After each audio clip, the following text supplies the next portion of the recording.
ஓட்டு சீட்டை நல்லா மடிச்சு அந்த பாக்ஸ்ல போடுங்க. டேய், ஓட்டு ஸ்லிப் கொடுத்து விட்டா மட்டும் பத்தாது. ஓட்டு போட்டு வெளியே வரேன் பூரா நம்மளுக்கு போட்டுருக்கானாங்கிறத கன்ஃபார்ம் பண்ணிக்கங்க. சரிங்கண்ணே. டேய், யாருக்கு ஓட்டு போட்ட? உனக்கு தானே போட்டேன். டேய், உண்மையை சொல்றா? சத்தியமா உனக்கு தானே போட்டேன். சரிப்பா. டேய், அப்படியே பின்னால வா. யாருக்கு ஓட்டு போட்ட? உனக்கு தானே போட்டேன். உண்மையை சொல்லு. சத்தியமா உனக்கு தானே போட்டேன். அந்த ஆள்கிட்ட என்ன சொன்ன? அவனுக்கு போட்டேன்னு சொன்னேன். ஏன்ட்ட என்ன சொன்ன? உனக்கு போட்டேன்னு சொன்னேன். இதுல எதுல உண்மை? ரெண்டும் உண்மை தானே. என்னடா சொல்ற? அவர்கிட்ட வாங்கின காசுக்கு ஏணி சின்னத்துல ஒரு குத்து, உங்ககிட்ட வாங்கின காசுக்கு தென்னை மரம் சின்னத்துல ஒரு குத்து. ஆக மொத்தம் ரெண்டு குத்துனே. மூணாவது குத்து நான் குத்தவா? குத்துனே உன் கையை தாராளமா குத்துனேன். எல்லா கட்சிக்காரும் காசு வாங்குறது, எல்லா கட்சிகளையும் போறது.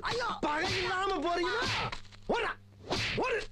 யோக்கிய நார பையில வளைச்சு வளைச்சு குத்திருக்கானயா.